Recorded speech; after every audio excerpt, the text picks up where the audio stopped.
Olá, estamos aqui mais uma vez fazendo um podcast.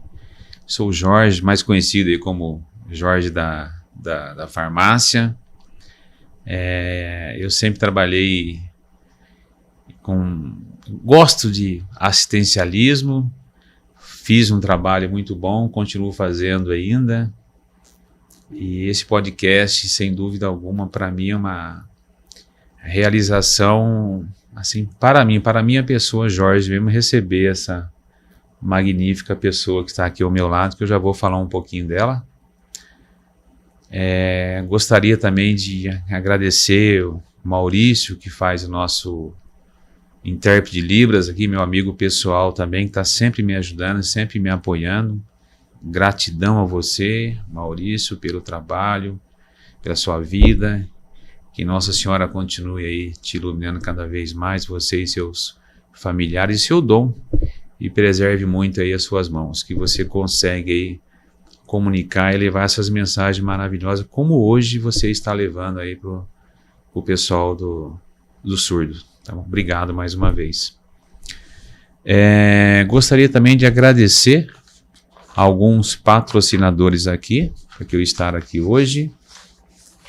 Nós temos aqui a Agência MAR, que é a agência de marketing especializada em ajudar empresas e se destacarem no mercado, com uma equipe talentosa e experiente, oferecendo serviço de criação de logo, desenvolvimento de sites, design de identidade visual para empresas, criação de fachadas para os comércios, materiais gráficos e muito mais.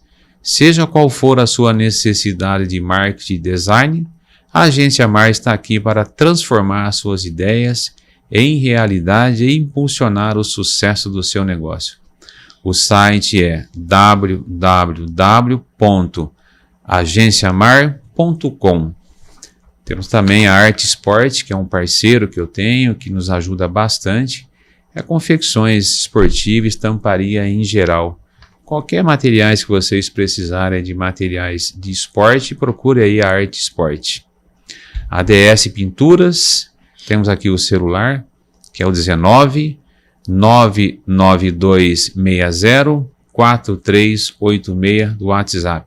Pinturas especializadas, com grandes produções, apartamento, construções e acabamento em gerais. Temos também a Tel Consultoria, que é consultoria fiscal, contábil, financeira, recursos humanos, alocação, terceirização de mão de obra fiscal, contábil, financeiro ou departamento pessoal, imposto de renda, pessoa física, jurídica. É só entrar no site também, que eles estão dispostos aqui a te ajudar. E o site é telconsultoria.com.br. Vamos falar hoje, então, como havia já comentado a vocês, recebendo aqui, ela é um pouco nova, mas eu sempre falo que ela é minha mãe, que a história que eu tenho com essa mulher aí é de arrepiar e é emocionante. Estamos recebendo aqui a Jane Valente, que é assistente social formado pela PUC Campinas, já foi funcionária pública aqui na nossa cidade de Campinas também, e hoje ela fala que é aposentada, só que ela trabalha muito mais quando realmente ela estava na ativa, né? É pesquisadora do Núcleo de Estudos de Políticas Públicas da Unicamp, né? Membro do Conselho Nacional Pró Convivência Familiar, ou seja, uma pessoa muito querida no nosso meio aqui. Eu estava conversando com ela também nos bastidores aqui. Ela não tem feito só um trabalho aqui em Campinas, tá? A nível nacional, tem viajado bastante. E hoje ela vai nos falar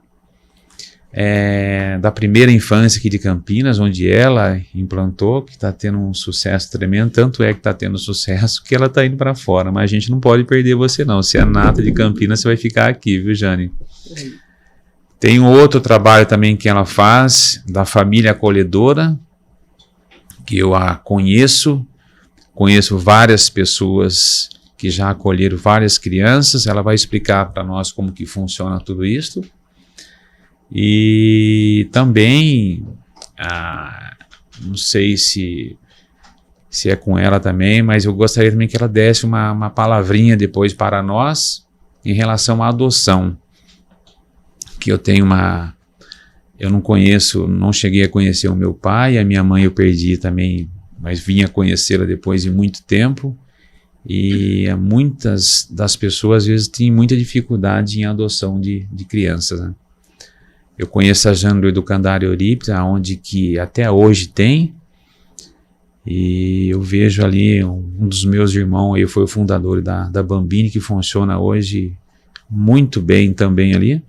Então, Jane, é com você, mais uma vez aí, gratidão por você receber esse convite e estar comigo aqui. E a gente tem a nossa marca que pode confiar, então vocês podem realmente confiar que as pessoas que eu trago aqui são pessoas do bem, pessoas que querem fazer com que Campinas e outras cidades e outros estados também cuide mais das nossas crianças. Muito obrigado, Jane. Muito obrigada, Jorge. Falo que é uma alegria, né, e uma honra sempre estar ao seu lado. Acho que nós temos uma história que começou de uma forma muito interessante. Né? Eu acho que quando eu fui secretária municipal de assistência social em Campinas, no governo do Jonas, né? Sim. Você era vereador. Sim. E um dia você entrou lá na minha sala e a gente começou a conversar, e aí nós nos redescobrimos, né? Verdade. Existia ali uma lembrança, né, de tudo isso. Eu falo, agora há pouco mesmo estava te dizendo, né, quando você me conta dos seus irmãos hoje adultos, eu lembro do rostinho dos dois, eu lembro até da postura física, né, deles, e eu falo, eu tinha 20 anos, né, naquele tempo, e quando as crianças foram morar, né, naquele abrigo. Então, acho que a minha história com crianças afastadas da família começa com 17 anos, quando eu entrei na faculdade. Eu fui fazer estágio no Educandário Eurípides, e ele era um grande orfanato, né? Orfanato de meninos. Eu lembro disso, eu participei muito ali mesmo. Então, e eu fazia um trabalho como estagiária. Aí, quando eu terminei a faculdade, eu comecei a trabalhar lá como assistente social.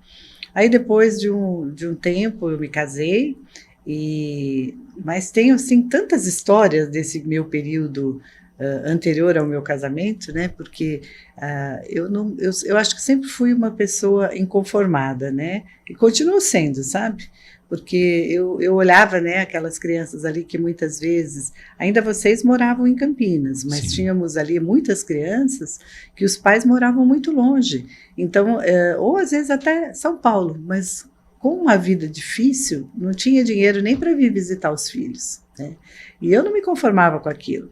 Então, acho que uma das coisas que marca a minha vida e o meu trabalho com esse tema, eu já namorava o meu marido, e eu me lembro que lá em São Paulo, o pai dele tinha um Fuscão, né, Fuscão azul, e a gente pegava a ficha das crianças que não recebiam visita dos pais, e de final de semana eu falava para a diretora, né? Eu falava, olha, eu posso ir lá visitar a família deles para ver o que está acontecendo, que eles não vêm aqui para ver as crianças. Nossa, eu não sabia, que história maravilhosa, menina. Aí ela falava, olha, a gente aqui como instituição não tem dinheiro, né, para mandar você. Não, eu já vou mesmo no final de semana para lá, então não tem problema, né?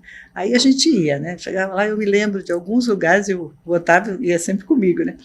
E uma vez a gente bateu palmas, assim, e era uma casa que tinha uma escada e as casas ficavam lá embaixo, sabe?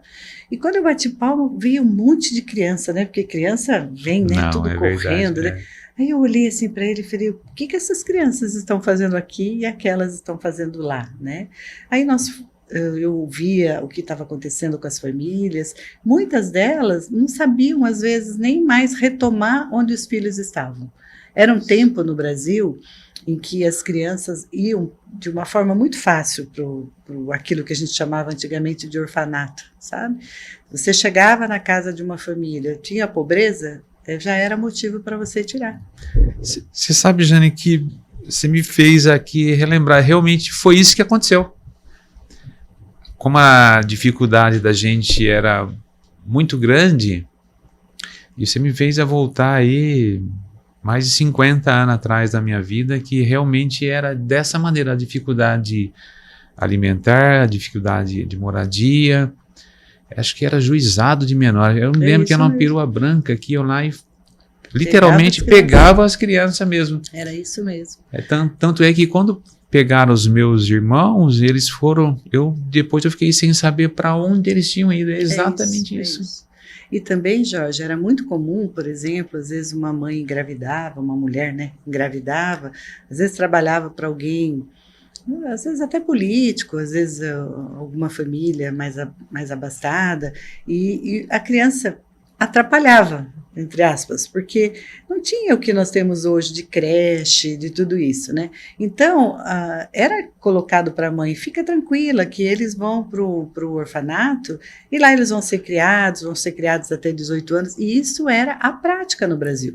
Achava que mandar para um lugar como esse, o Estado ia educar melhor do que educa a família. Nossa. Entendeu? Do que a família podia educar. E hoje, eu continuo estudando isso a minha vida toda. Nossa. E nós vamos tendo alguns marcos muito significativos. Você é uma riqueza de história, assim, menina, que coisa bacana. Então evoluiu bastante para chegar. Sim, acho que hoje nós podemos dizer que até 88, nós lutamos muito na década de 80 para dialogar com o Estado quando estava fazendo a nova Constituição Federal. Então teve um movimento brasileiro muito grande de dizer assim, não, a família que não pode cuidar do seu filho, o Estado tem que contribuir com políticas para que ela cuide dos seus filhos. Porque por mais que o Estado quisesse fazer bem, já estava mostrado que estava falido essa questão. E hoje, nós dois estávamos já conversando sobre isso, hoje, e é muito recente, né? Nós temos assim, às vezes a gente precisa sair do Brasil, entender algumas coisas para iluminar o que estava acontecendo no Brasil. E na época da Segunda Guerra Mundial, países, né, como a Inglaterra, por exemplo, tiravam as crianças dos grandes centros urbanos e colocavam no interior do país para preservar a espécie. Né, como a gente tem visto essa calamidade toda, né, que acaba acontecendo com crianças. E muitos estudiosos começaram a perceber o quanto que estar numa instituição ou estar em famílias que a gente chama hoje de famílias acolhedoras fazia muita diferença na formação das crianças. Entendi. E aí, fazendo um salto muito grande, aí tem, né, nós temos muitos e muitos pediatras, psicanalistas, psicólogos que enriqueceram muito o nosso conhecimento sobre desenvolvimento humano. Sim. E agora, recentemente, cerca aí dos anos 2000, começou uma pesquisa muito importante na Romênia. A Romênia estava vivendo um problema de ditadura muito forte, e com isso o Ceausescu, que era o presidente, ele, como um grande ditador, ele fez lá uma política pública que as mulheres e as famílias tinham que ter bebês, porque o que ele pensava? Se tivesse os bebês, ele iria criar essas crianças para serem os soldados da ditadura dele. Nossa! Bem, ele foi assassinado, e o mundo de criança dentro dos orfanatos. Eu vou falar assim bem rapidamente, porque foram chamados alguns professores de Harvard para a Romênia e começaram a fazer uma pesquisa. E essa pesquisa, eles começaram a cuidar de crianças que estavam no abrigo, crianças que estavam em família acolhedora e crianças que nunca tinham saído da família, e começaram a estudar o cérebro dessas crianças. Tudo aquilo que os psicólogos diziam, eles começaram a comprovar. Então, se você olhar uma tomografia do cérebro de uma criança que foi criada num ambiente saudável, ou num ambiente que, às vezes, Jorge, pobreza, ninguém merece passar. Mas, às vezes, a família está ali com pobreza, mas ela tem amor. A família está ali, está junto. Tem amor, ali, tem proteção, amor, tem cuidado. Então, o Estado, o que é ficar claro para nós hoje? O Estado tem que dar condições para a família, dar condições para os filhos. E essa pesquisa, assim, só fechando o que eu estava falando, ela hoje mostra marcas muito profundas no cérebro das crianças na primeira infância, que isso faz com que na idade adulta você queira que ela se transforme e ela não tem mais condições para isso. Porque lá no início, que é que nem uma casa que a gente faz o alicerce, se você não fizer um bom alicerce, a casa cai. É a mesma coisa, ela foi tirado dela a oportunidade dela ser cuidada com amor, com proteção, com família, e deixou marcas na sua estrutura mesmo, sabe? E a gente não consegue reverter esse processo com algum tipo de tratamento? Ou não? Eu entendi, a gente faz, como ela não teve esse afeto, esse carinho, esse amor, ficou uma lacuna ali, né? A gente não consegue... Olha, hoje a gente diz assim, quanto antes cuidarmos das crianças melhor, mas antes tarde do que nunca. Então tem sim, nunca mais será a mesma coisa, mas ela pode melhorar. Por que pode melhorar? Porque quem vai melhorar somos nós que precisamos entender o que ela tem. Entendeu? Porque a forma como nós vamos tratar, né, a pessoa é que ela vai dar uma resposta diferente. Porque se você quiser exigir dela a mesma coisa que você teve, não, eu sou eu tive uma outra história. Cada um tem um seu CPF. Então, né? Hoje a gente tem estudado muito isso, sabe, Jorge? O que para as crianças terem ambientes que não haja violência, né? Que sejam cuidadas com amor e proteção, né? Entendi. Nossa, que coisa, hein? Mas, Jane, olha, é bacana, eu não sabia dessa informação, não, que cientificamente não é comprovado, então, que realmente tem esse tipo de problema. E um jeito da gente melhorar a situação dessas pessoas é tentando dar cada vez mais um amor, um carinho, um afeto, para tentar trazer um pouquinho mais. E como você bem disse, na década lá de 80, de 90, de 2000, então essas pessoas hoje estão com 30, 40, 50 anos e é difícil da gente voltar, né? Mas a gente tem que tentar. Então, pessoal, se vocês tiverem alguém, um familiar, que se encontre nessa situação, procure dar um carinho, dar um amor, dar um afeto. Um acolhimento, né? Um acolhimento, um abraço, que é sempre bom. Você sabe que eu sou pegajoso mesmo, então eu abraço, eu beijo. As pessoas quando vão até o meu trabalho, a farmácia, e eu já recebi pessoas quando vou atender, a pessoa, não, só vim aqui por causa do seu abraço. É gostoso de ouvir isso. Muito bom. Aí eu saio do balcão, dou um abraço. Quem que não gosta de um abraço, né? Gostoso. Falei, nossa, que bom. Aí quando eu recebi esse feedback, aí eu comecei a abraçar mais ainda. É isso mesmo. Então eu acho que vale muito a pena você nunca desistir das pessoas, sabe? Mantenha as pessoas ao seu lado. Família, amigos, parentes, não desista nunca dessas pessoas que às vezes é um gesto que você já está fazendo ali, vai ajudar e ajudar muito. Mas, Jane, eu gostaria também que você falasse que um programa que eu adoro muito, que é o PIC, e depois na sequência a gente falar um pouquinho da família acolhedora. Aliás, a família acolhedora é minha paixão, é minha visão que eu tenho, que eu tive familiares meus que já acolheu essas crianças, que você já deu uma palhinha aí como é que funciona. Então fala um pouquinho da família acolhedora, acho que primeiro, aqui a gente já está mais ou menos no assunto, né? Que eu vou ser bem sincero para você, eu não consigo ser da família acolhedora. Mas acho que é porque você não entrou para fazer uma formação. Se você fosse fazer uma formação, entender o que é isso.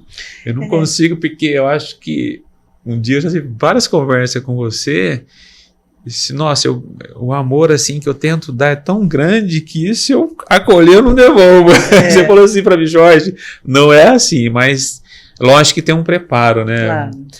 Aí eu gostaria que você explicasse como que funciona, como que faz. Sim. E quem sabe, né? Eu saio daqui, eu entro em casa, eu falo com a minha esposa, que ela também não concorda em devolver, não. Mas a gente vai entender. É difícil. Eu acho que quando entende o processo como ele é, né? Então eu acho que é assim, quem entra sabendo que vai ter que devolver. E quem quer adotar, vai adotar. Então nós temos hoje, Jorge, eu falo que nos estudos aí nacionais, então vou primeiro dizer o que é, né? O Família Acolhedora surge...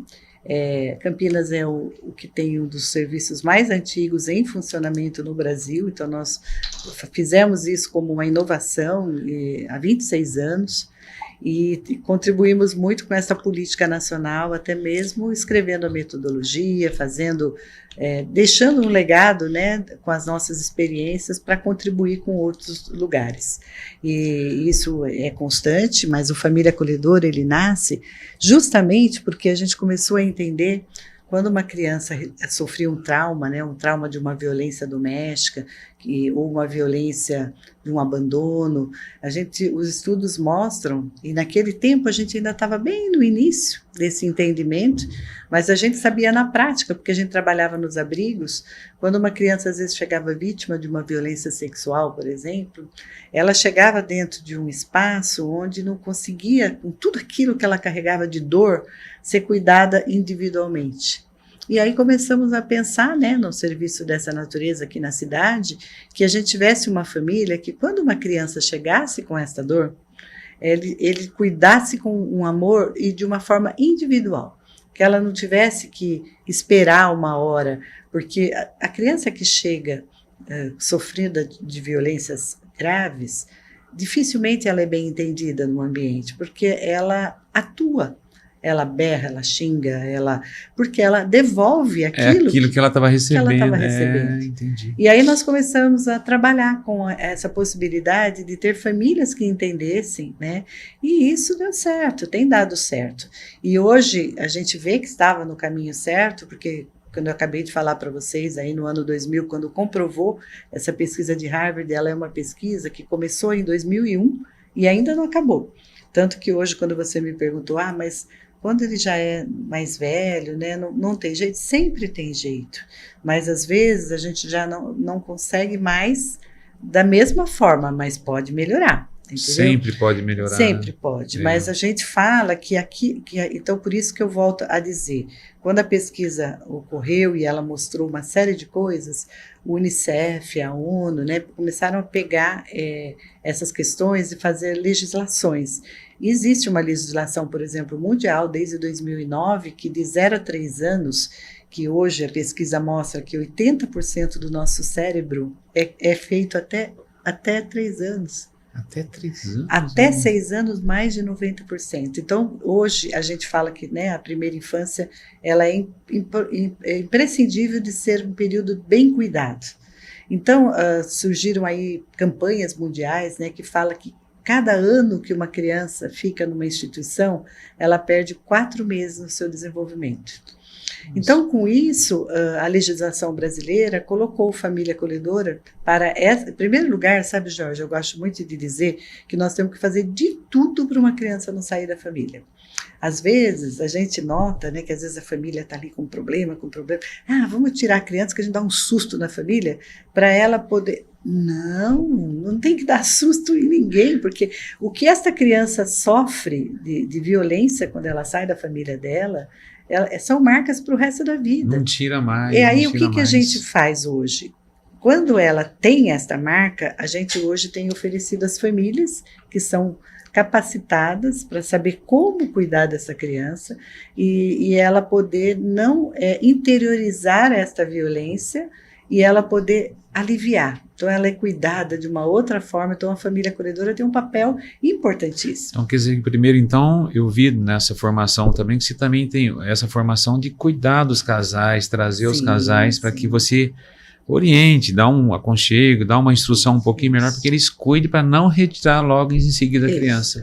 Então, essas famílias acolhedoras, elas recebem uma criança, cuidam, enquanto nós, as pessoas que hoje eu não estou lá diretamente, ainda falo nós, enquanto as profissionais do serviço cuidam da problemática da família. Porque o nosso interesse é assim, enquanto a criança está sendo cuidada, esses pais são vítimas também. Então, nós vamos ajudá-los a sair desse lugar junto com a rede, junto com a saúde, junto com a educação, assistência social. E esta família se reorganiza para poder ter o filho dela de volta. Então, quando você diz assim, eu não consigo devolver, você vai devolver com a maior alegria. Nossa. Porque você fala assim, eu contribuí não só com a criança, mas eu contribuí com uma família, entendeu? E é esse o trabalho. E aí você recebe outro.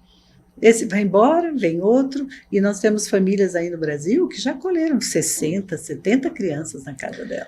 Eu tenho uma parente que a gente, quando as crianças eram pequenas, a gente sempre participava de aniversários, festinha, né? E várias ocasiões eu chegava lá e tinha uma criança diferente, né? E o mais interessante é que essa família acolhedora, quando a criança vai para a família biológica delas, mas acaba até fazendo um vínculo, aí você acaba tendo uma amizade. Uma grande parte, sim. Algumas, às vezes, não. Às vezes a criança vai para adoção e a família por adoção às vezes não quer, mas hoje isso tem evoluído tanto que até a família por adoção entendeu e agradece a família acolhedora por ter cuidado do filho que hoje é dela. Então tem feito essas relações. Então a gente aí, consequentemente, depois a gente participava de outros aniversários, aí a família... Outra criança lá. Nossa, é muito bacana, é muito isso. E a vida é essa, é a gente, quando uma família está bem, poder contribuir com a outra que não está, né? Como que faz para pessoa, os familiares que estão nos assistindo aí, que quer ser uma família acolhedora, aonde que eles têm que ir, quem que tem que procurar, qual órgão que eles têm? Olha, aqui em Campinas tem um site, né, que é o www.familiaacolhedora.org.br, e a hora que você entra, tem 2 serviços em Campinas, é o SAPECA, que é 100% governamental, da Prefeitura de Campinas. Sim, eu conheço. Que é o mais antigo em referência, e temos um outro muito bom também, que é o Conviver, que é ligado à Guardinha. Então, ali você se inscreve para ser família acolhedora, vai receber uma formação, um acompanhamento, você não faz isso sozinho. Vai ter sempre acompanhamento da assistente social, da psicóloga, né?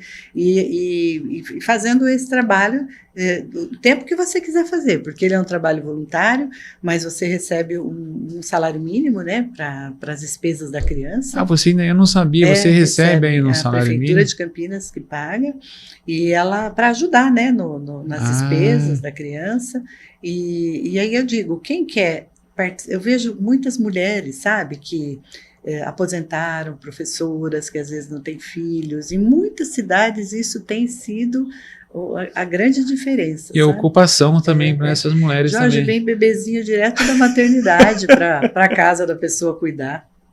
É muito lindo esse trabalho. E você, às vezes, está ali... Você já pensou que amor, né? Você... E é assim, às vezes a pessoa fala, mas eu vou me apegar, então eu não posso me apegar. Então, eu tenho esse sentimento que eu vou me apegar. O que a criança precisa é que alguém se apegue a ela. É a que faz a grande diferença. Depois, nós vamos trabalhar para que esse laço que está com você comece a entrar outra pessoa e o laço vai, não precisa perder o seu, ela ganha mais um. É maravilhoso esse trabalho, viu? Então, em casa eu já, meus filhos já estão grandes, né, e minha esposa sempre comenta, falando, quem sabe, né, eu chegando em casa, hoje eu não tenho uma conversa. Fala pra Valéria que a gente conversa melhor. Que bacana.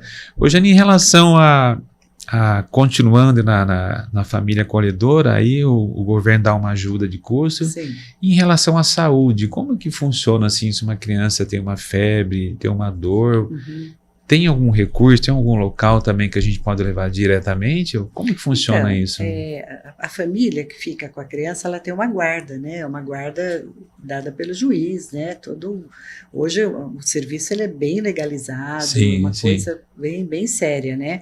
E você com essa guarda, você é responsável pela criança. Então, você pode levar no centro de saúde, você pode levar no hospital, matricular na escola. E o que os profissionais do serviço fazem é dialogar, por exemplo, o centro de saúde seu de referência. O assistente social vai lá, vai contar quem é essa criança no centro de saúde. Nossa, então você faz, o pessoal seu faz esse trabalho, chega nesse local então e já dá uma fala que determinada criança, sim, bacana. Isso nós chamamos de trabalho em rede, né? Hoje eu não estou mais ali, mas eu conheço bem o trabalho que as colegas fazem, e o trabalho em rede é o mais importante, Jorge, porque o que a Constituição Federal fala? Artigo 227. Primeiro tem o 226, que ninguém mais ia poder tirar criança da família por pobreza, porque a grande virada que deu no nosso país foi a Constituição Federal. Ela, na 226, ela diz assim, a família é a base da sociedade, tem direito à proteção especial do Estado. Por isso que tem Bolsa Família, todo esse trabalho hoje, né, a partir da Constituição Federal. Aí o 227, ele fala, é dever da família, da sociedade e do Estado. Então, família acolhedora é garantir com absoluta prioridade todas as necessidades de uma criança. Entendi. E lá no Estatuto da Criança está dito, nenhuma criança poderá ser retirada da família por pobreza. A sua família, quando isso ocorre, tem que receber recursos do Estado, acompanhamento do Estado, para a gente, ao máximo, não tirar uma criança. Quem vai sair? Quem está em risco. Porque, infelizmente, às vezes, as famílias se desorganizam, comete uma violência séria. Esta criança, momentaneamente, tem que sair. Mas na pobreza, não. E nós vamos, nesse problema, nós vamos tentar também entender, porque às vezes são famílias que já vêm vindo com problemas, e ali entra uma drogadição, um desemprego. Então, o Estado tem que olhar para essa família e ver o que ela está precisando. Entendi. Enquanto isso, nós vamos cuidar da criança aqui, quando ela se reorganiza, devolver a criança para lá. Mas quando a gente devolve, a saúde no território, a educação, todos têm que ajudar a olhar. Por quê? Hoje, o conceito que tem de criança e adolescente no nosso país, chamado de proteção integral. Então, todas as políticas públicas são corresponsáveis por cuidar dessas crianças. Então, entendi. A saúde, quando entra, é obrigação dela entrar. Entendi. É obrigação da habitação, olhar onde essa pessoa está morando. E o que a equipe do Família Acolhedora faz? Ela faz esse percurso, indo buscar o direito que falta para aquela família e vai buscando esse direito, entendeu? Quer dizer, lá acha ali o foco do problema para tentar agir. E vai buscar a solução. E me veio uma dúvida também em relação à família acolhedora. Não sei se já aconteceu algumas vezes, a família acolhedora vem, pega a criança, leva, acolhe, aí depois devolve para a família e há uma reincidência de pegar novamente essa criança e levar novamente para a família acolhedora. Isso já ocorreu também? Já. Eu acho que na família acolhedora ocorre um pouco menos, porque o trabalho ele é muito individualizado. Então você vai amarrando, ou às vezes não volta para o pai, para a mãe, volta para uma avó, volta para um tio. Entendi. Esse tio continua sendo cuidado, mas às vezes pode ocorrer. E quando ele volta, não necessariamente ele vai para a mesma família. Essa era uma outra pergunta que eu ia falar também. De repente a família precisa estar participando do serviço, precisa estar disponível. Mas já tivemos um caso, eu gosto de contar caso, né? Você também, né? Nós tivemos um menininho que voltou para a família, mas voltou todo cuidadosamente, para ver se a família realmente iria continuar. E a família não conseguiu aquilo que ela cresceu ali, ela não conseguiu manter.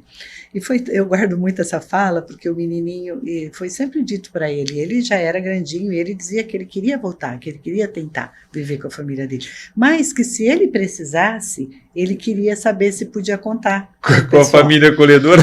Foi tão bonito, sabe? O menino já sabia. Nossa. E hoje a gente tem que ouvir muito as crianças. E ele foi. Depois de um tempo, ele voltou, era um final de semana, ele foi para aquilo que nós chamamos de casa de passagem.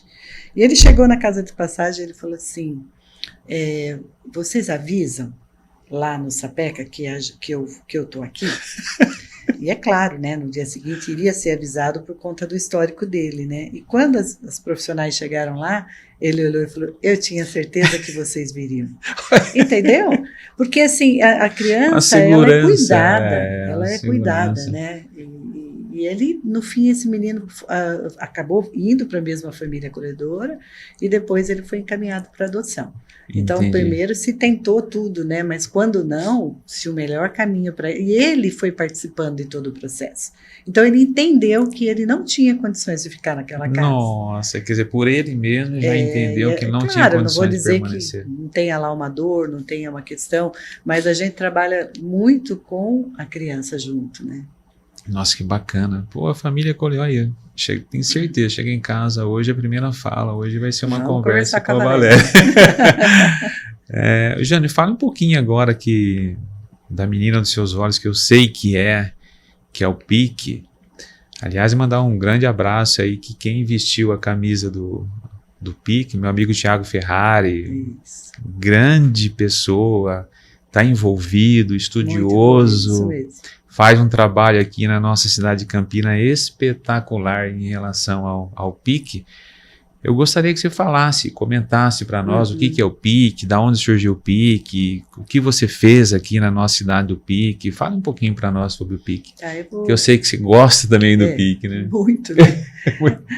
Eu quando fui secretária, eu sempre conto essa história muito rapidamente, mas em 2013 eu estava indo para o governo federal para ser coordenadora nacional dos serviços de acolhimento, até pelo trabalho aí do Família Acolhedora e tudo.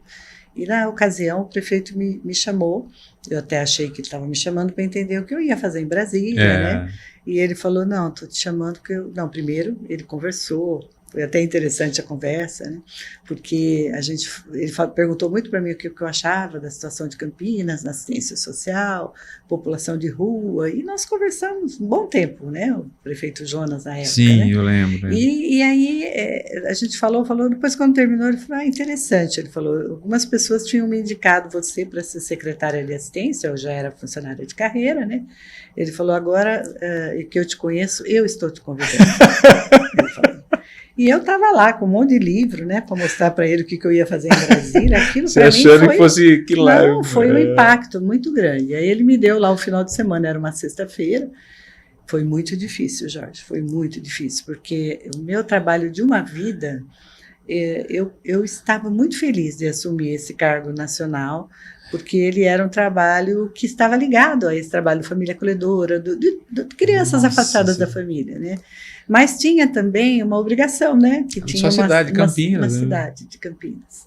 E eu tenho comigo, em vários momentos, quando eu estou diante de um dilema, eu tenho uma frase que me acompanha, que eu sempre falo que o próximo mais próximo é o próximo mais importante da vida da gente. E está bem próximo ali.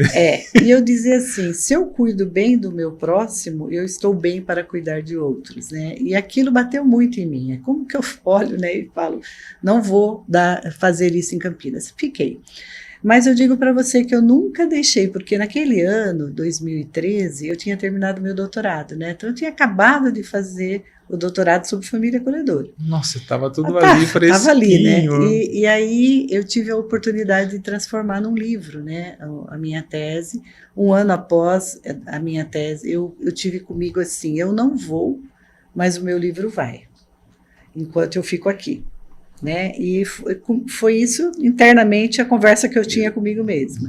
E realmente, né, o meu livro, saíram 40 mil cópias, já todas distribuídas, sobre o que é o serviço de família acolhedora. Eu não fui, mas o livro foi, né? Hoje é um livro muito conhecido no país, e enquanto isso eu fui sendo secretária, e olha, não foi fácil, né? Porque nós tínhamos toda uma estrutura do Sistema Único de Assistência para ser colocado na cidade, né?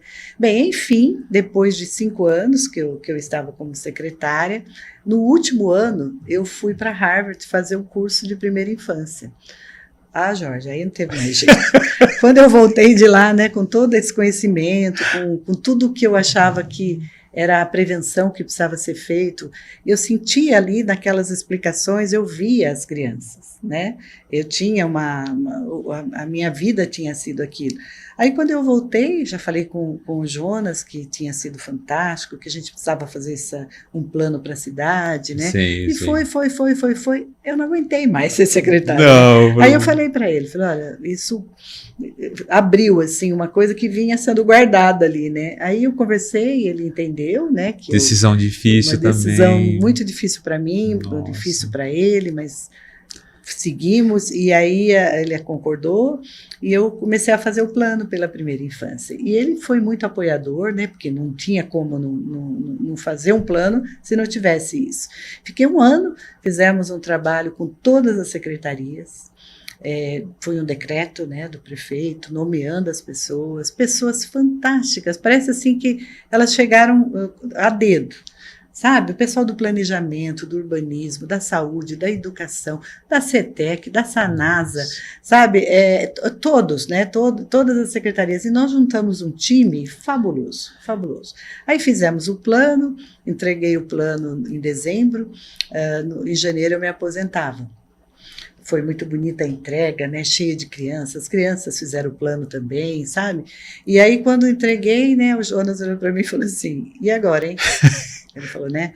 Agora você tem que fazer. Você não fez o plano, agora tem que botar o plano. Segue, né? E faz. Aí a gente conversou, eu falei para ele, me dá só um tempinho, né? E fiquei de janeiro a abril, reorganizando a minha vida, a minha cabeça, né? Como uma pessoa aposentada que eu estava ali, né? E aí eu fui recontratada em abril, aí eu já tinha aposentado. E fui, mas veio a pandemia. E eu, nesse momento, onde a gente terminou, o Tiago se aproximou do grupo, foi bem nesse momento. E eu vi que ele entendeu, porque a pessoa tem que entender o que era que estava acontecendo ali. E ele olhava para mim e falava assim, mas isso aqui é fantástico. Ele falava assim, brilhou hoje o Tiago, era um plano, né? que você arregimentava a cidade, né, para trabalhar pela primeira infância. E a gente sempre dizia, se um prefeito entra numa cidade, se ele parar para pensar que ele fica 4 anos e que a cabecinha dos 80% do cérebro das crianças já está lá indo para 90%, e se ele cuidar bem, ele mesmo, como prefeito, está construindo uma cidade nova. Porque você está dando alicerce para essa criança. As políticas públicas estão entendendo o que é, sabe? E aí, quando eu fiquei mais 2 anos, quase 3, da operacionalização do PIC, e eu, quando saí, conversei com o Tiago, conversei com outras pessoas dentro das secretarias, né, e tinha que conversar com o gabinete do prefeito, né, e eu disse, olha, claro que a decisão não era minha, né, mas eu tinha uma indicação a fazer, né, que eu achava boa, que uma pessoa que estava preparada para tocar o PIC era o Tiago, né, o Tiago, ele se afeiçoou mesmo. A hora que ele entendeu o que era, quando eu saí tranquila. Tanto que eu gosto de dizer, sabe, que quando a gente sai de uma coisa, a gente tem que saber sair. Porque eu não sou uma pessoa que saio e fico conferindo, mas a gente observa o que está. Eu saio e saio mesmo, porque eu acho que o outro tem que ter liberdade para ele fazer o que ele quer, né? E eu vejo assim, Campinas está de parabéns, o PIC está indo muito bem, muitas pessoas que ajudaram a construir continuam ainda funcionários da prefeitura, continuam participando, e o PIC ele tem o dever, né, de olhar por todas as crianças de 0 a 6 anos na nossa cidade, que fala 5 anos e 11 meses, até 6, né? Sim. Mas ela tem por obrigação de olhar as que estão em vulnerabilidade com prioridade. Porque existe um princípio, Jorge, que está posto na Constituição Federal e que nós que trabalhamos com política pública, servidores municipais, a gente tem que lembrar que tem uma palavra que chama equidade. A equidade é quando a gente olha e fala todos têm direito, mas alguns precisam de uma atenção maior. Maior, verdade. Sabe, você já viu aquela figurinha, né, que às vezes põe as crianças assistindo o jogo de futebol, então tem um que está sem caixotinho, aí depois tem um caixotinho para o outro, caixotinho para o outro, para todos ficarem com a mesma cabecinha. Sim. Esse caixotinho somos nós, servidores públicos e políticas públicas, que precisamos oferecer para as famílias, para as crianças, porque uma criança que não é bem estimulada na primeira infância, a desigualdade social está posta para o resto da vida. É verdade. Entendeu? Então, acho que o PIC hoje, Campinas está de parabéns, estamos seguindo aí. Então, e o PIC, como nasceu aqui em Campinas, você também tem feito vários outros trabalhos em relação ao PIC em outras cidades, em outros estados também, ou não? Olha, diferente do Sapeca, de família acolhedora, ele realmente foi pensado em Campinas. O PIC, não.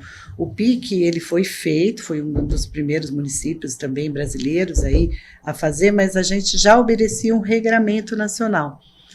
Ele já tinha uma normativa. O Sapeca, ele não tinha normativa e contribuiu com a normativa. Sim. O PIC, não. O PIC, ele, a partir do curso de Harvard, da Rede Nacional da Primeira Infância, ele já tinha uma normativa, só que a gente foi e aplicou a normativa em Campinas. Então, o modelo do nosso plano ajudou muitos municípios. Até hoje, a gente ainda é chamado para contar como é que a gente fez, sabe? Então, em Campinas também a gente via muitas crianças em semáforo, a gente não vê mais isso. Então, isso tem muito a ver, então, com o PIC também. Não, o PIC ele chega agora, né? O PIC começa em 2018. Ah, 2018? O PIC ele é recente. Eu acho que o que nós estamos vendo em Campinas, eu acho que você começa a ver assim as praças transformadas, áreas que as crianças têm direito, o olhar da educação, da amamentação. Por exemplo, o Mário Gatinho, esse olhar para a criança de uma forma diferenciada é um olhar também do PIC. Aliás, o Mário Gatinho também foi uma uma conquista muito grande Sim, também aqui sim. do nosso prefeito, do Dário também, que fez um... Essa semana eu falando com uma família, a família falou, nossa, depois que teve o Mário Gatinho, a gente chega lá com as crianças, sabe? Tão bom ouvir isso, a nossa cidade merece, né? merece uma cidade igual Campinas, grande, enorme, e pujante, que a gente fala aqui, merece muito mesmo. Eu viajo muito, né? Vida toda aí que eu fui funcionária pública, 25 anos, eu agradeço muito porque eu sempre tive da prefeitura uma confiança muito grande e eu me permitiu ajudar e aprender, né, com as políticas públicas. Então eu sempre dizia, Jorge, que quando a gente olhava Campinas de fora, Campinas é fabulosa de políticas públicas, mas quando a gente olha Campinas por dentro, tem muita coisa para fazer ainda. Mas nós já temos muitas conquistas, muitos funcionários públicos eficientes, né? E nós temos também uma coisa que a gente estava conversando, que é uma sociedade civil muito organizada. As nossas organizações, antigamente a gente falava ONG, né? Hoje a gente fala OSC, né? Nós temos Fundação FEAC, Campinas tem universidades, né? Então nós temos o dever, né, de fazer uma política pública boa, né?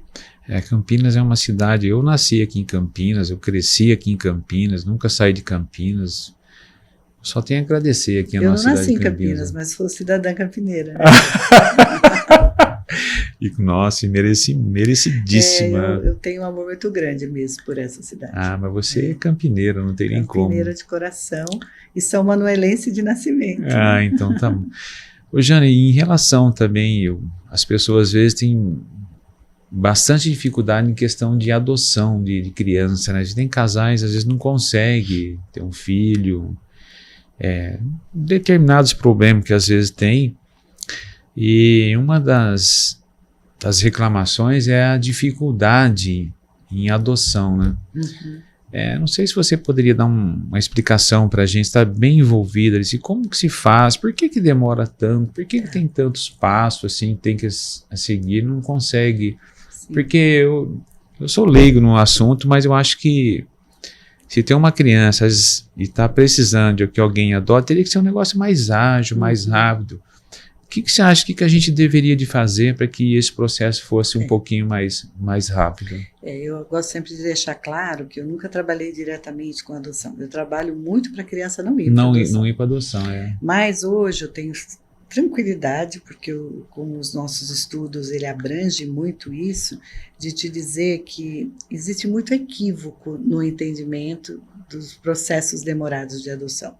Então, no Brasil, 2004, a gente nem sabia quem eram as crianças que estavam nos abrigos, quem eram as crianças que estavam para adotar.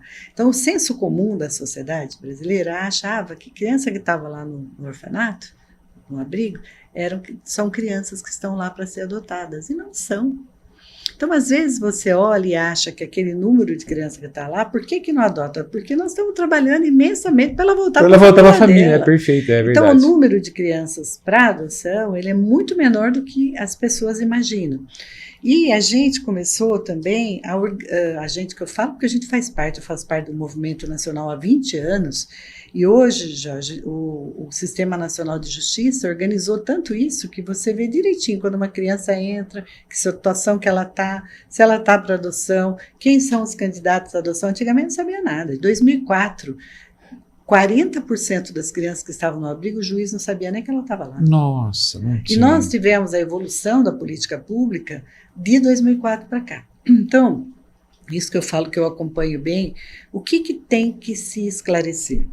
Que nem todas as crianças que estão lá estão para adoção. Existe um prazo, inclusive, de 18 meses, a partir do momento que a criança entra, que nós temos que trabalhar com o juiz, mostrando se nesses 18 meses existe possibilidade, em primeiro lugar, da criança voltar para casa dela. Voltar para a família, entendi. Aí são algumas ficarão para adoção.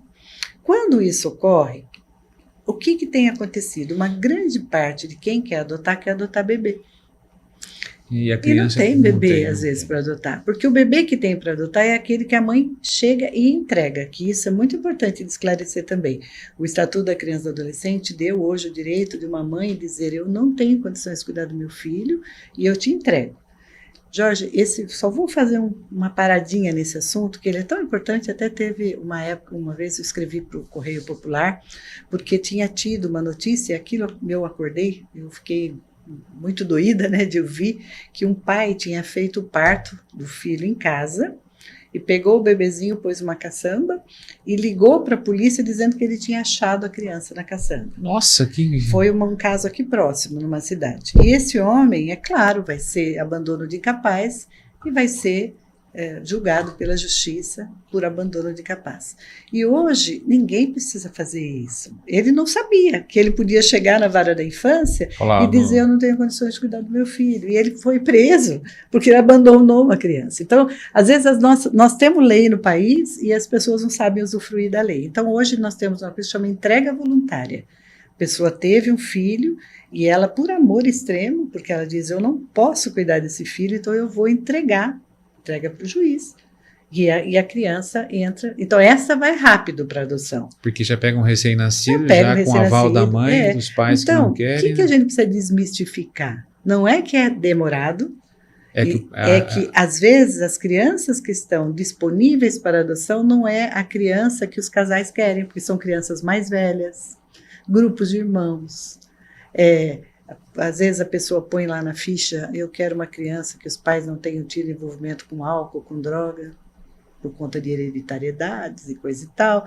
A hora que você vê a lista de quem quer e a lista do que tem, só pode demorar, né? Porque não bate uma coisa com a outra. Então, hoje, existe um trabalho muito grande no Brasil e tem dado resultado, que é as famílias entenderem que precisa se adotar as crianças que têm para serem adotadas. Entendi. Aí é rápido, é super rápido. Crianças maiores de 4 anos, de 5 anos, de 12 anos. Tem crianças aí querendo muito uma família e as pessoas estão aguardando o bebê. Entendi. Então, quer dizer, as pessoas que estão aguardando, ela pode ir lá ver as crianças que tem para serem adotadas, se enquadrar ali e já pega rapidamente. Ela não vai, as próprias fichas tem o sistema, né? E aí eles vão oferecer para aquele casal as crianças que estão disponíveis e vai dialogar com a família. Então, o que eu digo é assim, só para resumir, as crianças que estão disponíveis não bate com o desejo das idades, muitas vezes, que os casais querem. Então, essa semana mesmo eu recebi, e os casais homoafetivos têm feito adoções fabulosas. Essa semana eu recebi... Uma dúvida tinha vindo também aqui, que eu ia questionar você. Mesmo casal homoafetivo fazendo trabalhos maravilhosos, como famílias acolhedoras. Por quê? O que a gente olha? Não é a organização, como a família está organizada, então, mas a capacidade dela de proteger, entendeu? Então, família acolhedora de pessoas... Olha que interessante. Não, o casal homoafetivo pode acolher uma criança. Uma mulher sozinha pode acolher uma criança. Tem em São Paulo um rapaz sozinho que já tem feito vários acolhimentos e é tão interessante porque o trabalho dele, ele é adestrador de cachorros. Sim. Se você vê que coisa mais linda, o jeito que ele tem, acho que uma organização interna e ele cuida das crianças com tanto amor, com tanta... E é um homem sozinho, entendeu? Aí agora acho que ele até não está mais sozinho, mas ele tem várias histórias. E nós temos também, eu recebi essa semana um podcast também de um casal homoafetivo que adotou uma menina de 12 anos, mas uma menina linda que você via que ela estava naquela família. E 3 anos depois, ela chegou na casa com 9. Quando ela estava com 12, a justiça procurou por ele, porque tinha mais 3 irmãos. Eu sei que no final acho que virou 4, eu sei que ele está com 5 na casa dele. Todos eles ele acabou adotando, ele tinha adotado só uma. E aí, como você falou, né, foi procurando os irmãos, juntou os irmãos, 2 homens estão lá cuidando maravilhosamente. Aquilo que eu falei para você, nessa situação também, com certeza eu pegaria os irmãos. Juntaria os irmãos, né? Não tenha dúvida. Então, eu acho que a gente está precisando aprender a fazer essas coisas. Ainda relativamente... No passado, tinha os filhos de criação, né, que chegavam nas casas, as famílias, com algumas histórias muito bonitas, outras que às vezes a pessoa acabava virando empregada doméstica da casa, né? Mas eu acho que hoje a discussão tem sido melhor, sabe, Jorge? Eu acho que tem muita coisa boa acontecendo também.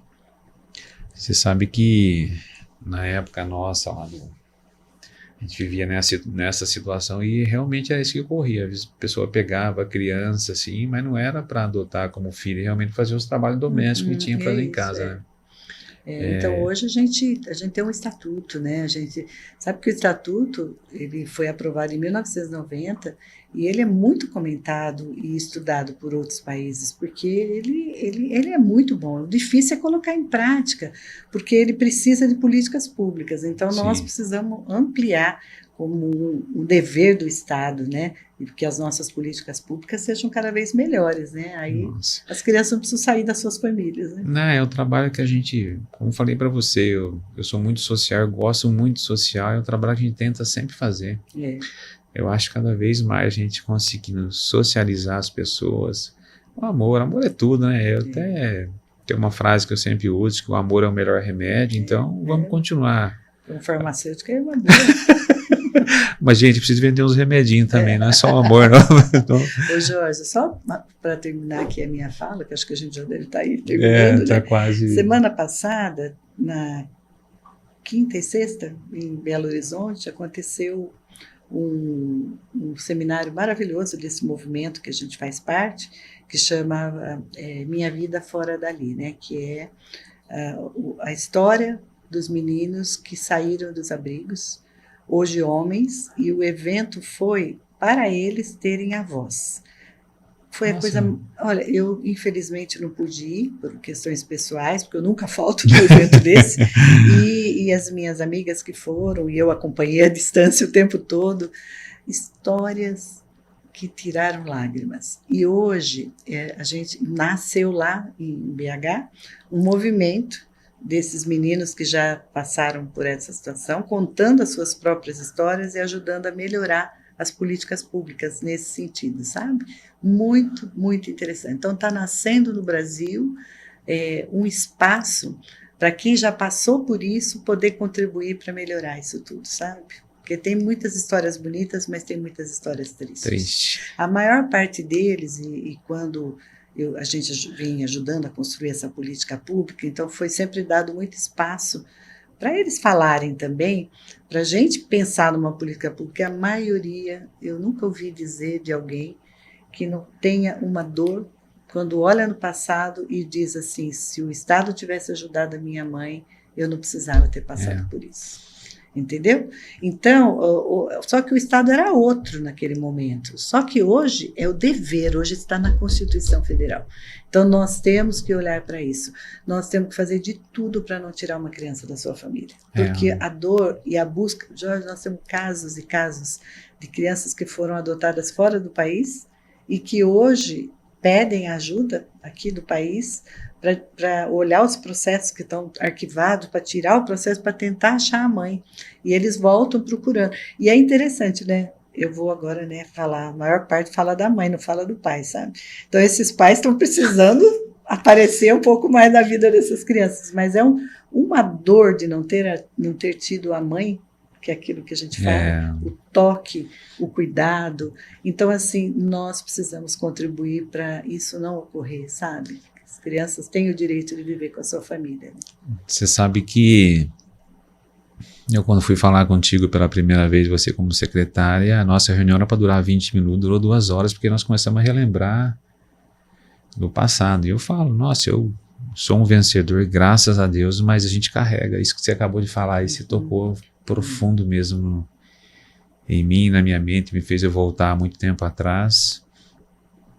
E realmente é isso mesmo, quando você é retirado da maneira como nós somos retirados, cada um vai para o seu canto, cada um é cuidado de um jeito, depois você tenta reagrupar, você não consegue mais, você não teve aquele vínculo, aquele amor, aquele carinho. São muitas dores, né? São muitas dores. Viver em família não é uma coisa fácil, a gente estava aqui brincando, já com tudo ali. Mas pode notar, a gente pode ter diferenças, mas a gente tem laços, né? A gente tem laços, tem histórias, a gente tem um ajuda o outro, né? E o quanto, né? Meu pai e minha mãe mesmo brinca, né? Nossa família, a partir deles, é grande, né? 5 filhos, aí vem as noras, e vem os netos, os bisnetos, né? Quando a gente tira foto, assim, em casa a gente brinca muito, porque eles sempre falam assim, começou com nós dois, né? Graças a Deus eles estão vivos, né? E eles falam isso, olha aí, começou com nós dois, né?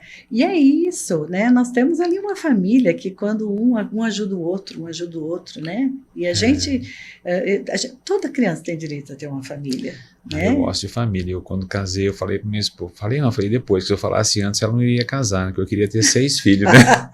Ainda bem que você parou nos 2. Eu parei nos 2, aí a mãe dela, na época, era viva, aí a mãe dela falou assim, ô filha, fala pro Jorge parar com isso, não tem essa história não, 6 filhos é muita coisa. Minha sogra também teve 3 filhos, né?